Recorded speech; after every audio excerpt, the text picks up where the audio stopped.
Assalamualaikum warahmatullahi wabarakatuh. Waalaikumsalam warahmatullahi wabarakatuh. Bagaimana kabarnya semua? Alhamdulillah baik. Alhamdulillah. Berarti semuanya lagi di puskesmas. Iya, lagi di puskesmas, Bu. Alhamdulillah.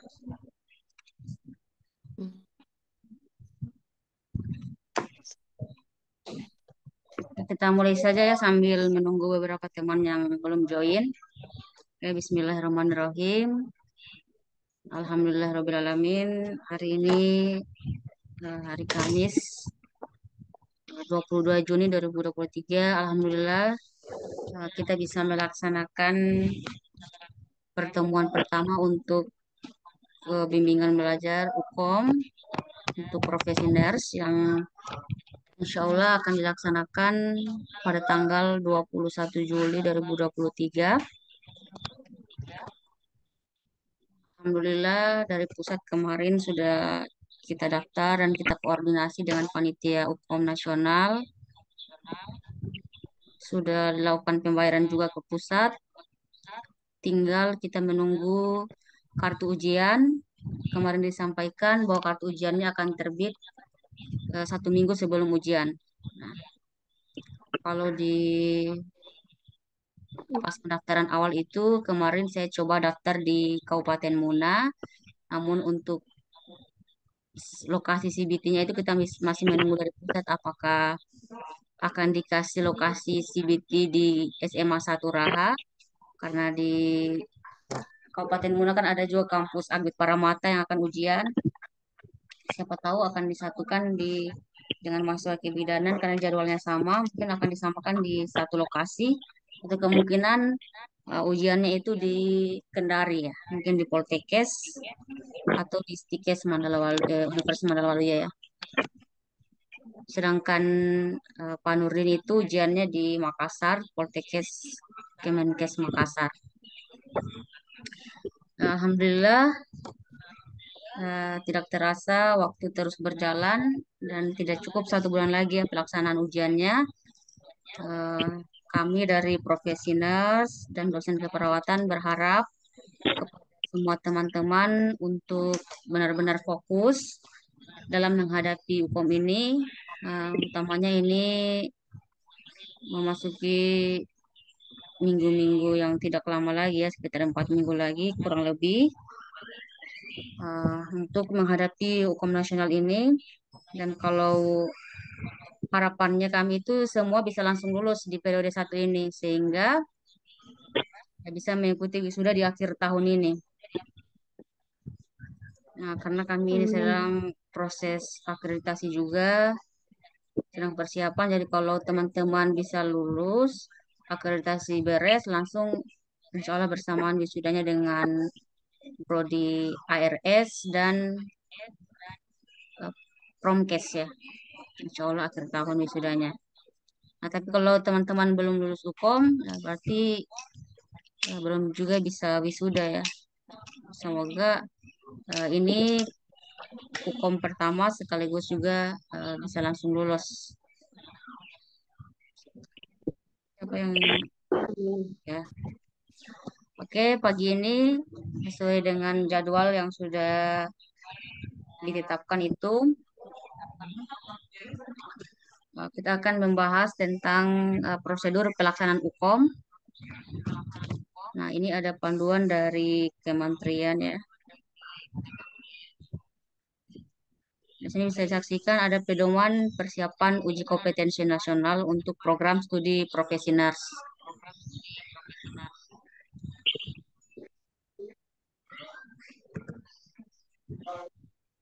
Siapa?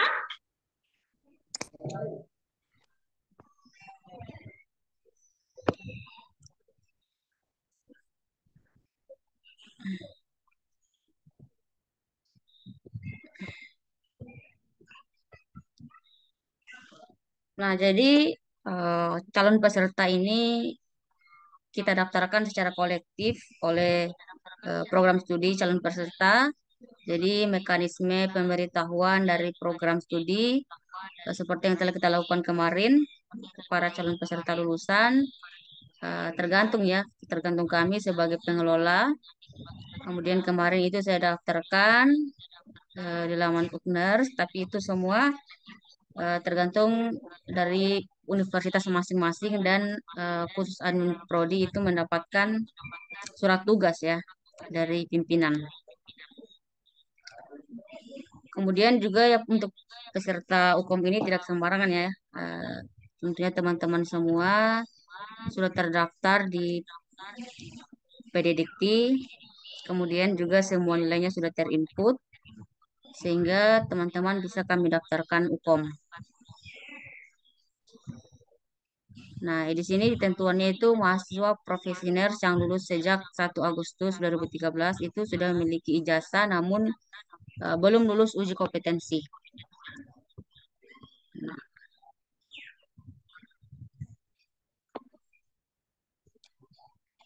Nah, jadi di sini juga kita akan membahas cara mengerjakan soal ya. Nah, jadi jadwal ujiannya itu 21 sampai 22 Juli. Nah, nanti di kartu ujiannya 21 itu biasanya dibagi dalam 3 sesi ya. Ada sesi 1, sesi 2 sampai sesi 3. Ya, menggunakan CBT ya, komputer based test ya. Jadi dalam menghadapi ujian itu peserta harus tetap tenang ya, fokus dan percaya diri. Nah, tentu saja ini menjadi hal yang sangat penting dalam menghadapi hukum ini, utamanya teman-teman harus tenang, fokus dan percaya diri. Kita awali dengan doa sebelum mengerjakan soal. Nah, ingat jadi sebelum mengerjakan soal itu teman-teman jangan lupa untuk berdoa. Kemudian jangan berpikir apa yang tidak bisa, tapi pikirkan bahwa saya bisa. Nah, jadi ini saya akan memberikan cara praktis atau tips mengerjakan soal ya. Yang pertama itu kita harus prioritaskan wajib jawab soal yang mudah dulu ya. Jangan terpaku pada soal yang sulit. Nah, karena tipe soal itu ada berbagai macam ya, ada yang sangat sulit, sedang dan mudah. Jadi kita utamakan dulu menjawab soal yang menurut kita ini mudah. Kemudian jangan kita terpaku pada soal yang sangat sulit, kemudian kita kehabisan waktu untuk memikirkan soal yang sulit tersebut.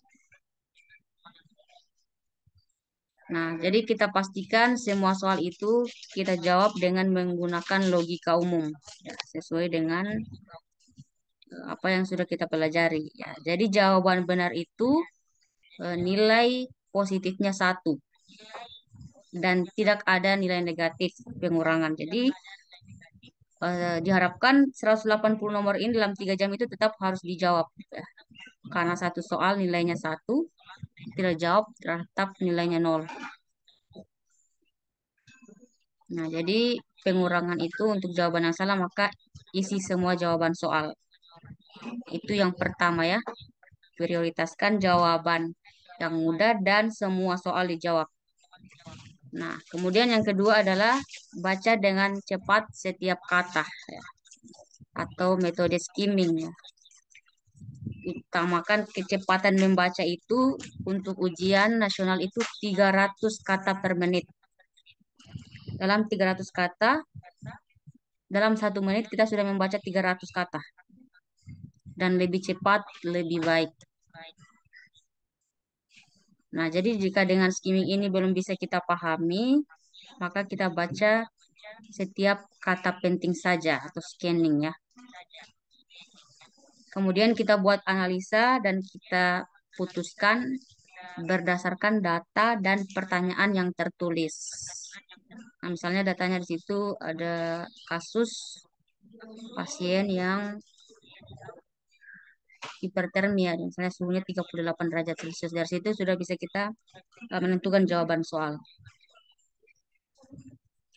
Kemudian kita hindari bercampurnya data dan asumsi dalam menjawab soal. Nah, itu yang kedua ya.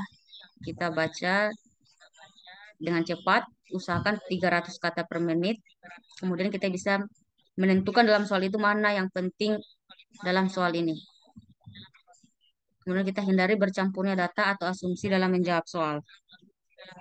Nah, itu yang kedua. Kemudian yang ketiga, nah, jadi waktu rata-rata yang digunakan untuk menjawab soal itu adalah 60 detik.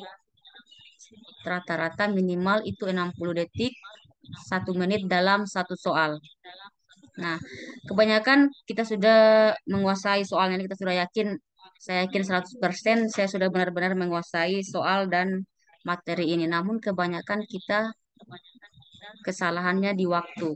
Kekurangan kita di waktu, kita terlalu banyak berpikir, ternyata waktu terus berjalan dan ternyata banyak yang tidak mampu kita jawab soalnya. Akibatnya tidak lulus. Jadi memang utamanya ini harus banyak-banyak latihan soal dengan menggunakan waktu 180 soal ini. Nah, kemudian perhatikan waktu yang tersisa untuk memilih soal yang bisa kita kerjakan dengan baik. Secara umum, 60 detik dianggap waktu yang cukup untuk mengerjakan satu soal. Ya, jadi jangan tergesa-gesa, fokus pada jawaban soal. Itu yang ketiga ya. Perhatikan waktu karena minimal 60 detik dalam satu soal. Kemudian yang keempat adalah pahami struktur soal. Nah, struktur soal itu terdiri dari vignet atau kasus, kemudian dilanjutkan dengan pertanyaan dengan 5 pilihan. Tadi ada A, B, C, D, E ya, sampai E dia. Kemudian dalam soal uji kompetensi nasional itu hanya disediakan satu pilihan untuk kita menjawab yang benar ya. Berbeda dengan soal pada umumnya.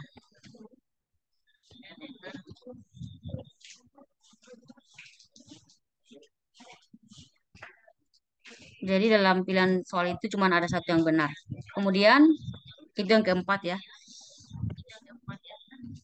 Pahami struktur soal dalam vignet atau kasus.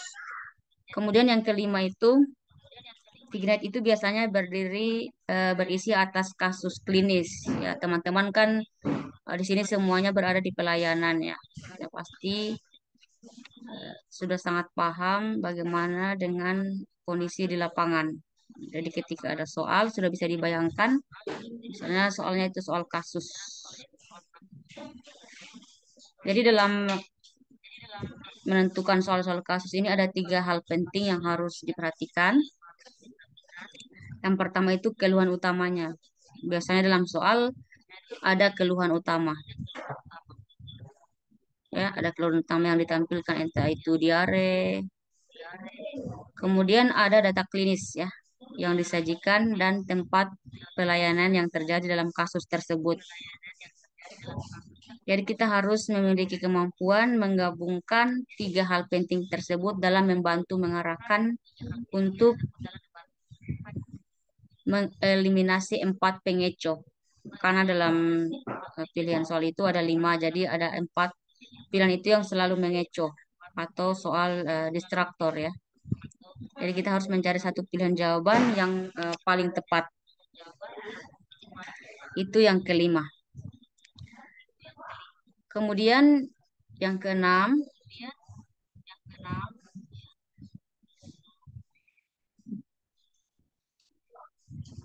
ya, yang perlu diingat itu semua pilihan jawaban adalah homogen.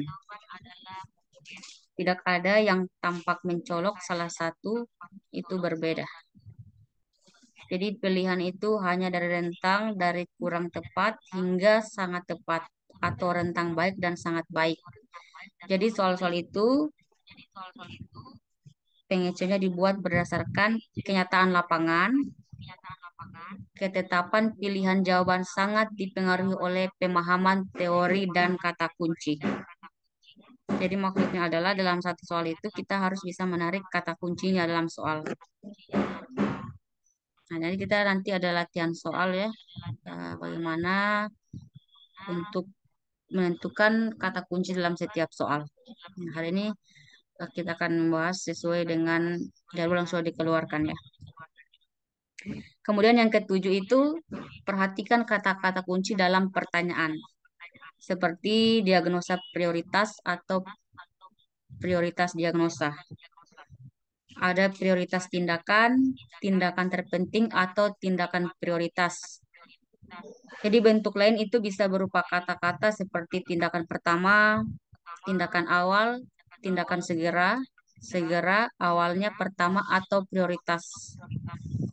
Jadi kata-kata kunci ini adalah modal untuk fokus, memilih jawaban yang semua tampak benar. Karena pembuat soal itu sudah merancang kira-kira bagaimana untuk pilihan jawabannya ini. Ada soal yang dibuat pilihan jawabannya itu nampak semua benar, sehingga mahasiswa itu bisa terkecoh untuk menjawab soal tersebut. Nah, itu yang ketujuh ya, perhatikan kata kunci dalam pertanyaan soal. Kemudian yang kedelapan, bacalah setiap pilihan jawaban yang tersedia itu sebelum menjawab.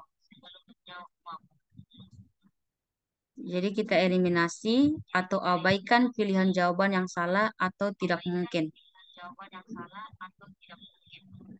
Kemudian fokus logika pada jawaban yang mungkin berdasarkan pada kata penting dalam Fignet tadi. Nah, kemudian juga kata kunci kita pertanyakan. Bila tidak yakin, kita baca ulang pertanyaan sebelum kita memutuskan pilihan kita. Nah, itu ya. Kemudian yang kesembilan itu dasar pilihan jawaban itu kita sesuaikan dengan keadaan atau setting kasus dalam Fignet ya. Prinsip utama dalam sesuai dengan teori keperawatan itu ada biopsikososial spiritual dan klien yang digambarkan dalam Fignet tadi.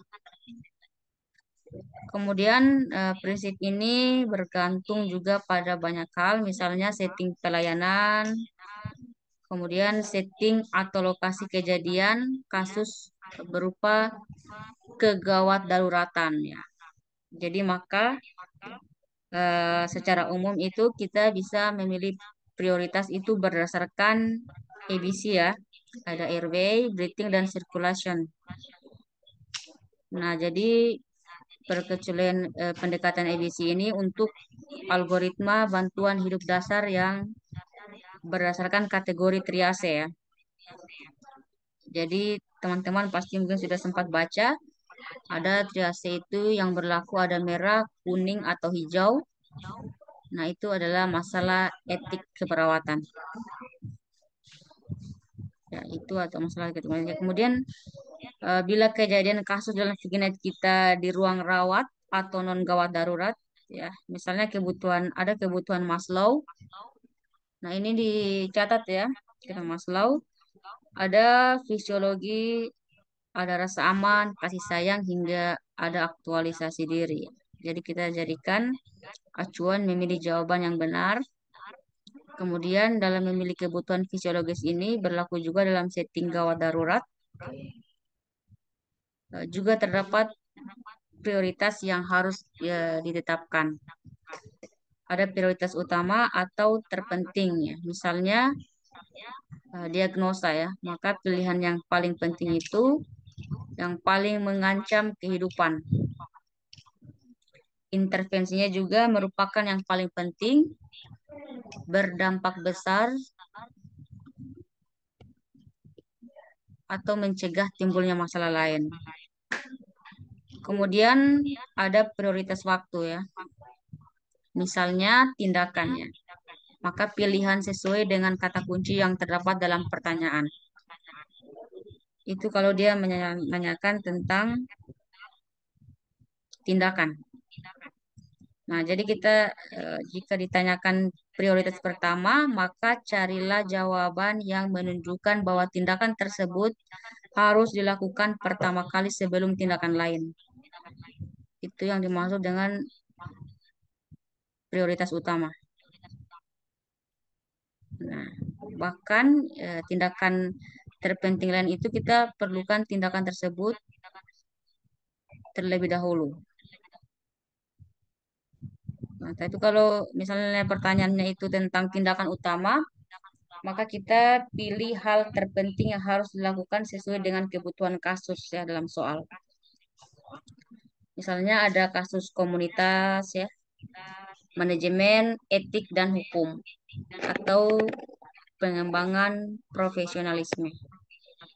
Jadi kita bisa menggunakan pendekatan kasus ini dari gawat darurat dan ruang rawat. Kemudian ada pendekatan logika umum kita gunakan jika logika secara teoritis tidak sesuai.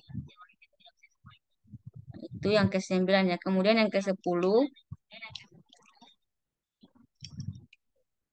ya kita perlukan juga pengetahuan kisi-kisi ya atau proporsi soal itu ada nanti kita akan bahas dalam bab 3 itu.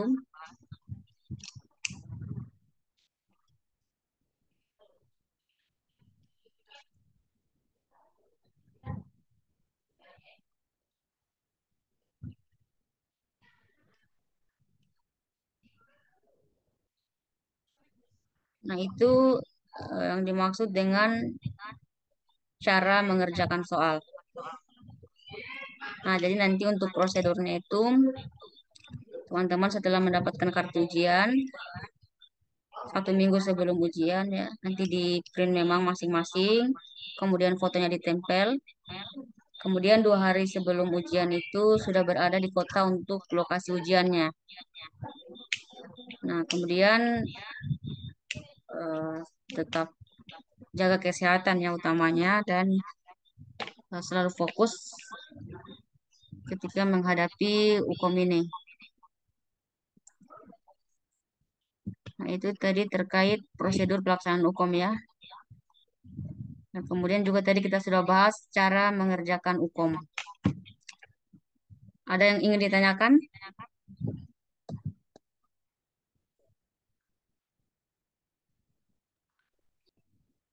Sebelum kita masuk di materi kisi-kisi soal uji kompetensi nasional. Silakan bila ada yang ingin dipertanyakan.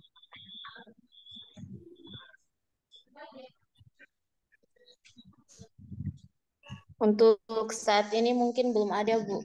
Mungkin selanjutnya. Ya, baik. Oke, kita lanjutkan dulu kalau begitu ya.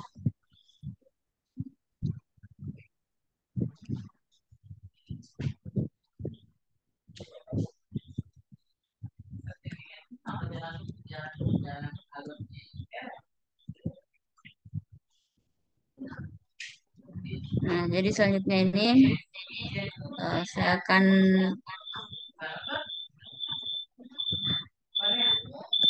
jelaskan tentang jadwal pelaksanaan uji kompetensi itu menurut Kementerian Pendidikan ya. Nah, jadi pendaftaran kemarin itu untuk gelombang kedua.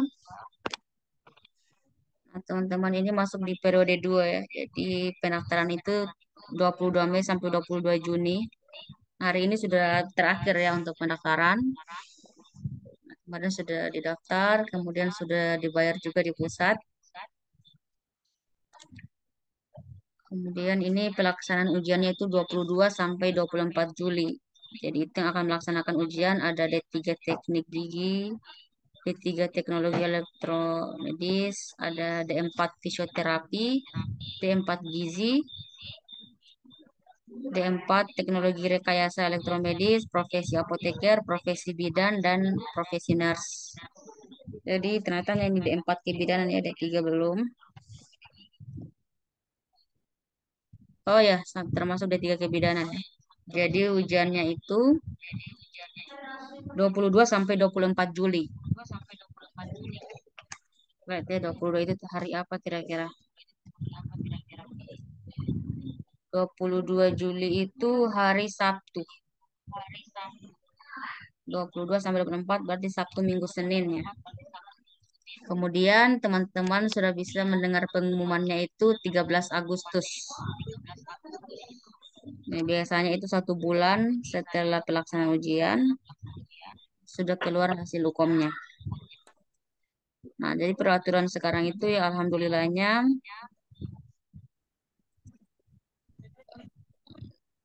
60% dari hasil UKOM adik-adik semua, kemudian 40%-nya itu diambil dari IPK S1-nya.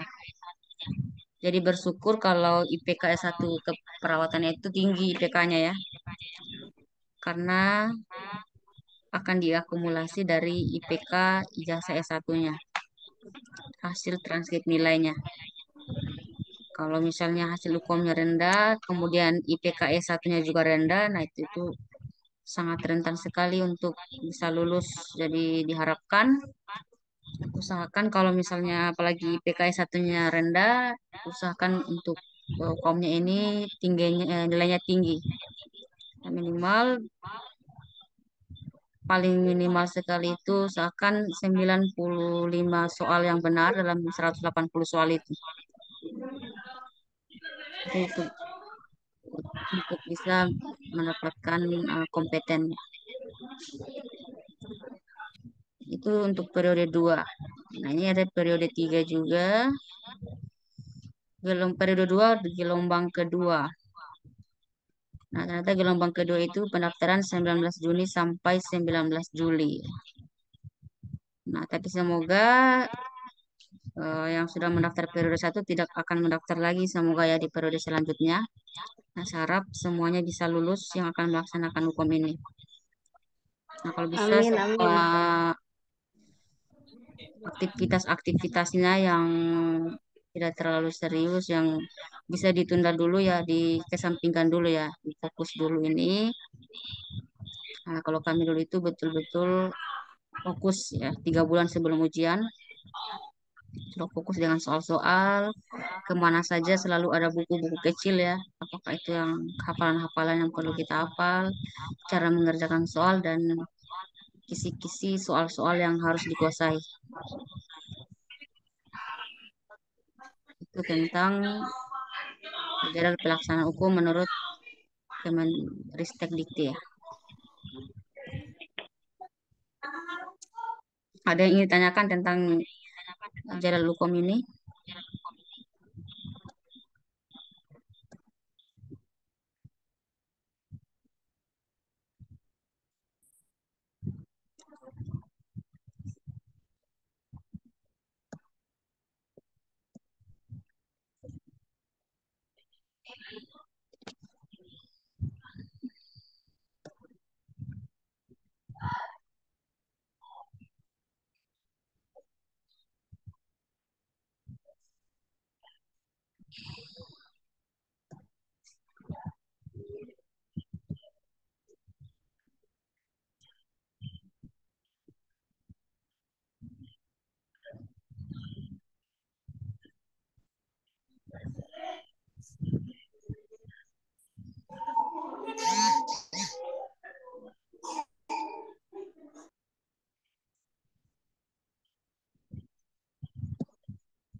Nah, ini tadi sudah kita masuk di prosedur pelaksanaan hukum nasional keperawatan ya. Kemudian tadi juga sudah saya jelaskan cara mengerjakan soal hukum.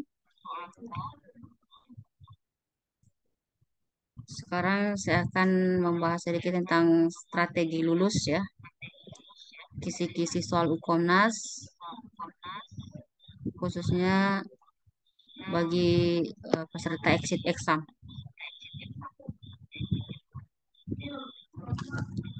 Nah, sekaligus juga kita akan membahas nanti lingkup dan soal kasus kode etik. Nah, nanti saya akan kirim link soal Google Drive ya untuk dikerjakan masing-masing mahasiswa menggunakan waktu dalam menjawab soal. Nanti saya akan lihat bagaimana hasil dari soal yang dikerjakan. Ya, Bu. Baik, Bu. Nah, jadi ini strategi lulus ya, di Kom Nasional NERS itu sejak tahun 2021 sampai dengan 2022 itu sudah terbit peraturan exit exam. Seperti teman-teman sekarang sudah diberlakukan exit exam, artinya bahwa harus lulus Ukom dulu baru bisa yudisium dan mendapatkan ijazah. Nah, jadi dengan peraturan ini memacu mahasiswa profesi untuk lebih belajar maksimal sehingga bisa lulus kompeten. Jadi Amin. hukum nasional ini bukan hal yang perlu kita takutkan secara berlebihan, tetapi merupakan tantangan untuk bisa menjadi pribadi yang berusaha belajar sehingga bisa lulus dan bisa kompeten. Kemudian dalam soal-soal hukum nasional ini terdiri dari 180 soal dengan waktu 180 menit. Jadi satu soal itu dibutuhkan kecepatan dan ketepatan dalam menganalisa soal hanya dengan waktu 60 detik satu soal itu maksimal. Jadi kuncinya itu kita analisa soal dengan tenang, fokus, dan pahami kata kunci.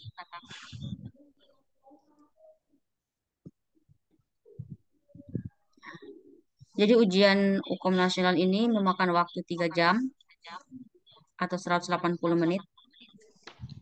Alat yang dibawa itu untuk uji kompetensi CBT ya atau computer based test, membawa kartu ujian atau kartu identitas dan membawa KTP saat ujian nanti. Jadi Bapak Ibu harus tiba di lokasi ujian 30 menit sebelum ujian dimulai, itu minimal ya. Kalau ujiannya jam 8 berarti usahakan jam 7 sudah berada di lokasi ujian. Kemudian jangan lupa sarapan sebelum berangkat ujian dan usahakan berkabar ke keluarga utamanya orang tua. Setelah masuk ruangan, peserta ujian tidak diperkenankan membawa buku atau materi catatan. Nah, jadi proses ujiannya itu cukup ketat, apalagi bagi exit exam.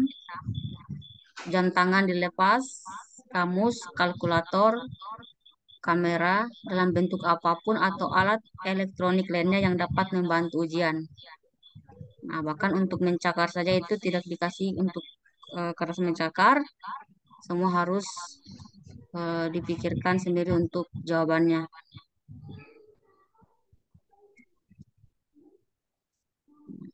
Itu tentang prosedur ujiannya. Nah, jadi nanti untuk soal utamanya soal-soal anak yang akan dibawakan oleh Pak Wahyu Ilahi. Nah, nanti bertanya memang misalnya ada soal cara mengukur tumbuh kembang anak atau mengukur ini ya waktu kelahiran. Nah, jadi ditanyakan memang cara cepat untuk menjawab soal ini. Atau Bartel Index nanti ditanyakan cara cepatnya saja karena di sana itu nanti tidak ada untuk mencakar ya harus menggunakan analisa yang baik.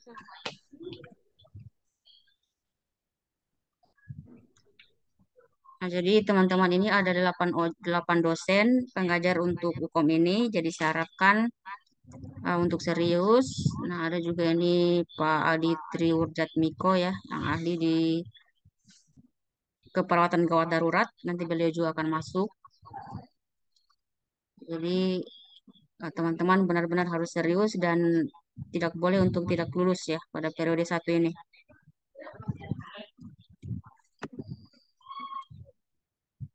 Nah, kemudian yang kedua tips lulus ujian hukum nasional. Nah, jadi waktu yang ideal untuk mulai persiapan itu dari membulatkan tekad sampai start belajar materi atau soal itu kira-kira maksimal itu 1 bulan. Nah, tapi 1 bulan ini kalau benar-benar sangat fokus, 1 bulan itu bisa. Kemudian bulatkan niat dan tekad ya.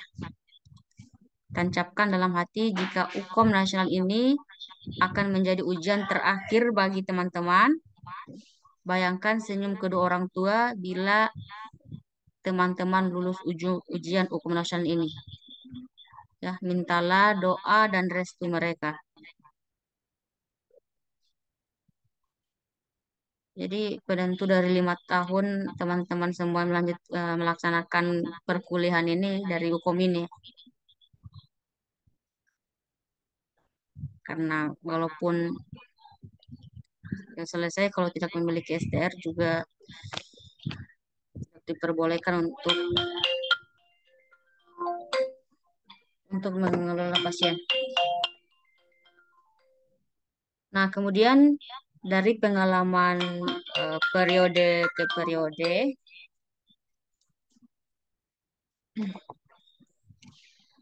soal-soal hukum nasional ini biasanya dia hanya mengulang, ya, hanya diparafrase oleh tim pembuat soal hukum. Ada yang sama, ada yang dimodifikasi. Jadi kuncinya adalah latihan soal tanpa bosan, itu adalah kuncinya. Kemudian jangan menghafal soal, tapi kita pahami dan kuasai dari konsep soal tersebut. Kemudian setiap soal itu kita diawali dengan kasus atau fitness tadi. Biasanya soalnya itu pasti merupakan setting di rumah sakit, puskesmas, komunitas atau keluarga. Jadi soalnya tidak jauh-jauh kemana, dia hanya menggunakan setting rumah sakit, puskesmas, komunitas atau keluarga. Kemudian baca soal dengan teknik skimming, membaca sekilas dan cepat. Ini untuk kita bisa mencari ide secara keseluruhan soal, cari kata kunci yang ada pada setiap pertanyaan. Kita harus berani mengabaikan pilihan jawaban yang jelas-jelas tidak benar.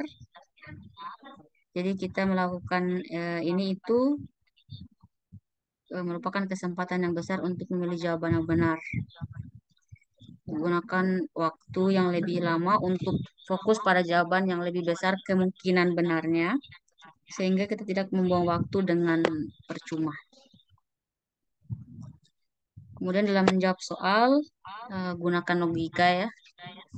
Tidak menjawab lebih merugikan daripada menjawab, tetapi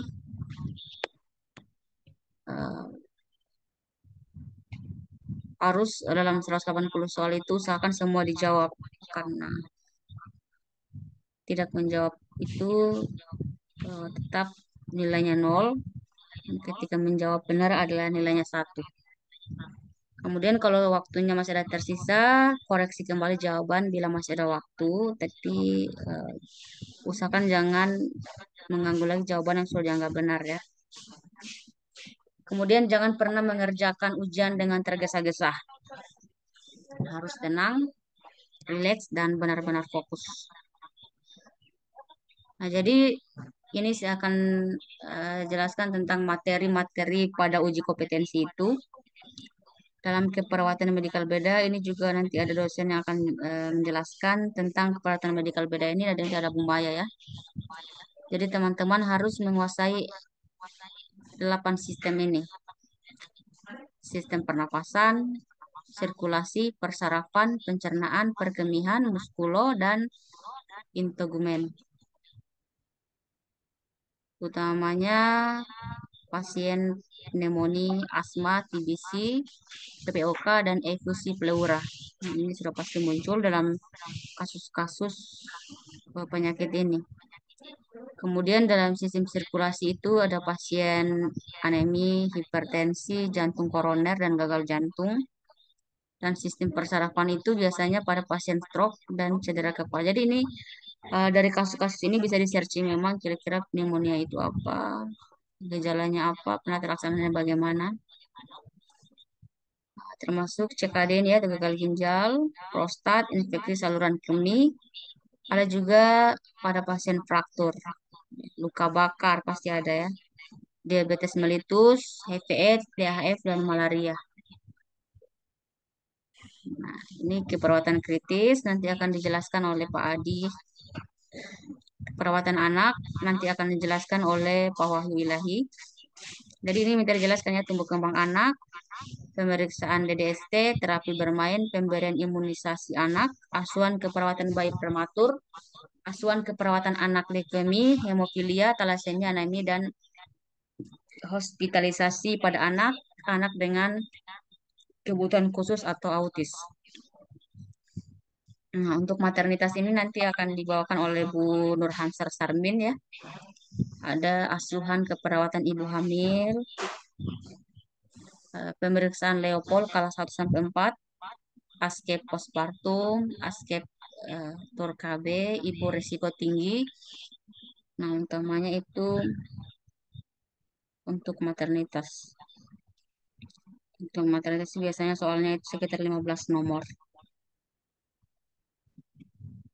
Nah, ini untuk jiwa dibawakan oleh Bu Mega ya. Jadi ini kalau soal-soal jiwa biasanya juga cukup banyak. Entah itu mengarah soalnya dalam bentuk kode etik atau dalam bentuk kasus. Sudah pasti akan muncul tentang HDR, ansietas, pasien yang ISOS, waham, halusinasi, defisit perawatan diri, risiko bunuh diri, postpartum pasien baby blues, TAK, dan komunikasi terapeutik.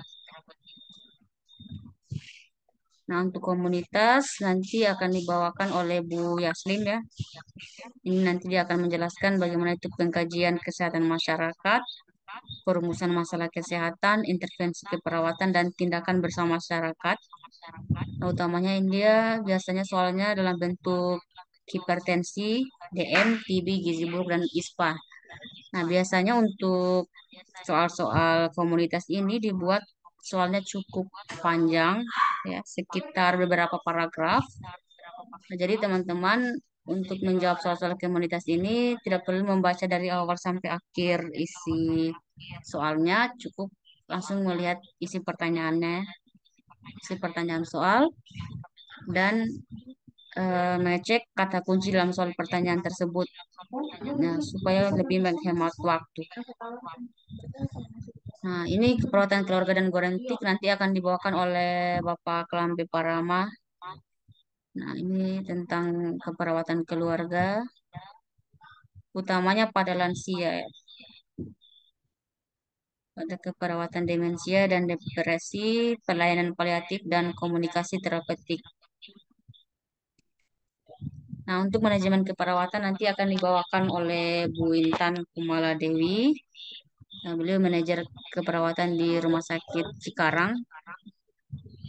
Nah, nanti akan masuk via Zoom. Utamanya itu kalau manajemen tentang setting ruangan di rumah sakit, analisis SWOT, mungkin satu dua nomor ada, manajemen waktu, konflik, eh, pasien baru dan sentralisasi obat, timbang terima, ronde keperawatan, lumayan banyak soalnya, supervisi, dan discharge planning. Nah, ini biasanya manajemen juga ada soal-soal perhitungan ya. Jadi dalam soal-soal hukum itu maternitas, anak, KMB, dan manajemen itu ada soal kasus tentang perhitungan.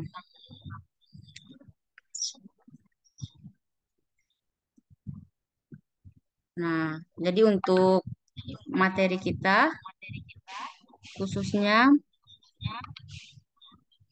3 topik yang akan saya bawakan pada hari ini sesuai dengan jadwal yang telah ditetapkan. Kita membahas tentang prosedur pelaksanaan UKOM, cara mengerjakan UKOM, soal UKOM, dan kisi-kisi soal uji kompetensi. Nah, untuk besok kita masuk offline ya. Asma bisa ke kampus besok ya. Bisa. Nah, oke. Kebetulan Bu Maya juga besok itu mau ke kampus ada lab jam 9 Bu Maya Sari. Jadi bisa bersamaan saja ke Raha. Nah, kita akan masuk lingkup dan soal kasus kode etik keperawatan. Sekaligus saya printkan soalnya ya, latihan soal. Nah, jadi menggunakan waktu setting soalnya, kalau bukan saya print, saya pakai Google Form saja ya. Ya, Bu, pakai Google Form saja.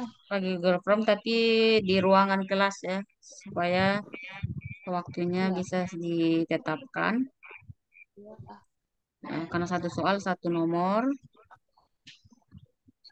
Nah, besok kita akan membahas ini materi selanjutnya tentang kode etik keperawatan karena dalam soal itu sekitar 30 nomor itu soalnya tentang kode etik. Dari semua stase mencakup tentang kode etik. Selalu ada kode etik dalam setiap masing-masing stase. Saya yakin teman-teman dari sebelum-sebelumnya sudah menghafal ya tentang 8 prinsip kode etik ini dari autonomi, beneficent, justice, normal efficient, veracity, fidelity, confidentiality, dan accountability. Nah, kalau belum dihafal, dihafal lagi karena besok saya harap semua sudah dikuasai ini tentang kode etik keperawatan. Nervous vagus.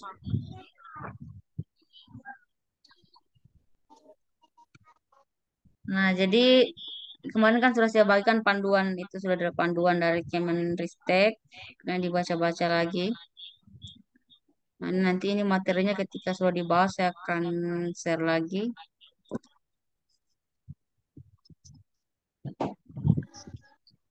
Ya. Jadi biasa kita usahakan semua tuntas. Nah, sehingga kalau besok kita sudah bisa tuntas, selanjutnya bisa diisi oleh Bu Mega. Ya, 24 bisa sudah masuk Bu Mega supaya tidak tabrakan dengan waktu untuk menghadapi Lebaran Idul Adha ya. Karena Bu Nunung di sini 29 sampai 2 Juli ini cuman jadwal, tapi dosen masing-masing berhak untuk mengatur waktu untuk masuk kapan saja ya. Nah, jadi itu saya harap tolong dimaksimalkan waktunya dalam menghadapi hukum ini. Banyak-banyak berdoa ya dalam sholat. Jangan lupa berdoa supaya bisa dipermudah untuk lulus. Amin.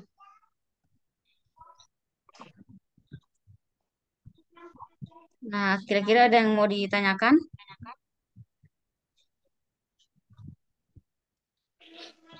Silakan. Kalau Uli dengan Nani bisa besok ya hadir offline. Kebetulan kita sudah Bisa, lama Bu. tidak ketemu ya.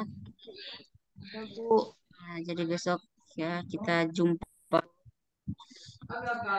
di kampus walaupun 1 jam 2 jam. Ya. Ya, kalau bisa jam 10 sudah mulai.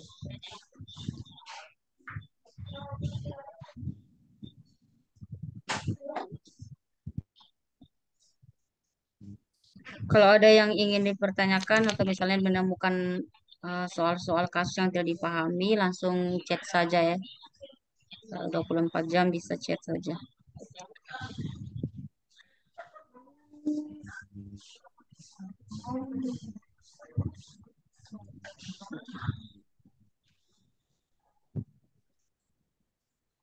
Buku komen sudah di masing-masing sudah pesan ya, buku sinergi.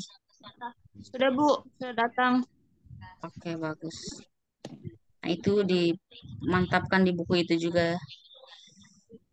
Nah, kemarin rencana kemarin itu mau diadakan bimbel kepada ya sahabat hukum ya, tapi Lebih maksimal lagi kayaknya kita satukan dosen. Nah, saya lihat juga insya Allah dosen-dosen kita itu sudah berpengalaman tentang materi-materi yang akan dibahas karena sudah ada panduan juga dari pusat. Jadi dari teman-teman saja ini ya, bagaimana keseriusannya untuk bisa lulus hukum ini. Ya, kami dari kampus juga berusaha untuk memberikan yang terbaik, tapi semua juga tergantung dari mahasiswa dan rezeki juga ya. Semoga semua yang mengikuti hukum bisa lulus 100%. Amin. Oke, baik. Kalau tidak ada yang dipertanyakan, kita cukupkan sampai di sini untuk pertemuan pertama ini. Besok kita lanjutkan di ruang kelas pukul 10 waktu Indonesia Tengah. Nah, saya harap untuk disiapkan buku catatan kecilnya ya, dicatat semua materi-materi penting, kemudian itu diulang-ulang, dibaca terus dan dihafalkan. Nah, sehingga bisa dikuasai. Kalau belum ada, belum dikuasai lagi dicicil-cicil ya, karena masih ada waktu sekitar 3 mingguan lagi. Oke, semangat dan jaga kesehatan.